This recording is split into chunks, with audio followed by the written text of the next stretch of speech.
പ്രിയപ്പെട്ട വിദ്യാർത്ഥി സുഹൃത്തുക്കളെ, MG യൂണിവേഴ്സിറ്റിയുടെ 4 വർഷ ഡിഗ്രിയുടെ ആദ്യ അലോട്ട്മെൻറ്റ് MG യൂണിവേഴ്സിറ്റി പബ്ലിഷ് ചെയ്തു.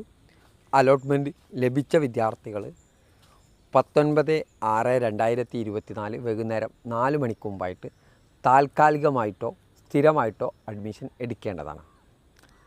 സ്ഥിരമായിട്ട് എടുക്കുന്ന വിദ്യാർത്ഥികളായാലും താൽക്കാലികമായിട്ട് അഡ്മിഷൻ എടുക്കുന്ന വിദ്യാർത്ഥികളായാലും 1418 രൂപ ജനറൽ വിഭാഗത്തിലെ വിദ്യാർത്ഥികളും അതുപോലെ തന്നെ 50 രൂപ SC/ST വിദ്യാർത്ഥികളും അഡ്മിഷൻ യൂണിവേഴ്സിറ്റിയിൽ അടയ്ക്കേണ്ട ഫീസ് അടയ്ക്കേണ്ടതാണ്.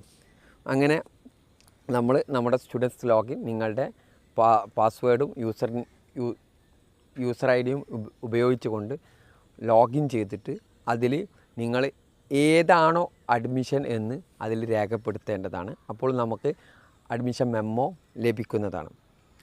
ആ മെമ്മോയിൽ പെർമനൻ്റ് ആണോ അതുപോലെ തന്നെ താൽക്കാലികമാണോ എന്ന് അതിൽ രേഖപ്പെടുത്തിയിട്ടുണ്ടാവും. പെർമനൻ്റ് ആയിട്ട് അഡ്മിഷൻ എടുക്കുന്ന വിദ്യാർത്ഥികൾ 19/6/2024 വൈകുന്നേരം 4 മണിക്ക് മുമ്പായിട്ട് കോളേജുമായി ബന്ധപ്പെട്ട് കോളേജിൽ പോയിട്ട് സ്ഥിര അഡ്മിഷൻ എടുക്കേണ്ടതാണ്.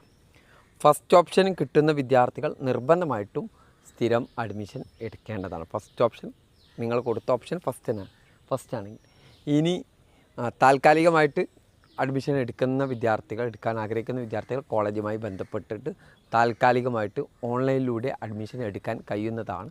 അതിനുള്ള ഫെസിലിറ്റി സ്റ്റുഡൻസ് ലോഗിനിൽ ലഭ്യമാണ്. ഈ കാര്യങ്ങൾ ശ്രദ്ധിച്ചുകൊണ്ട് അഡ്മിഷൻ നടപടികൾ എടുക്കുക. ഫീസ് അടക്കാത്ത വിദ്യാർത്ഥികളെയും അഡ്മിഷൻ എടുക്കാത്ത വിദ്യാർത്ഥികളെയും ഈ പ്രക്രിയയിൽ നിന്ന് പുറത്താക്കുന്നതാണ്. അതുകൊണ്ട് തന്നെ അലോട്ട്മെൻറ്റ് ലഭിച്ച വിദ്യാർത്ഥികൾ ഈ കാര്യങ്ങൾ ശ്രദ്ധിക്കേണ്ടതാണ്. അലോട്ട്മെൻറ്റ് ലഭിക്കാത്ത വിദ്യാർത്ഥികൾക്ക് ഇത് ബാധകമല്ല. Okay, thank you.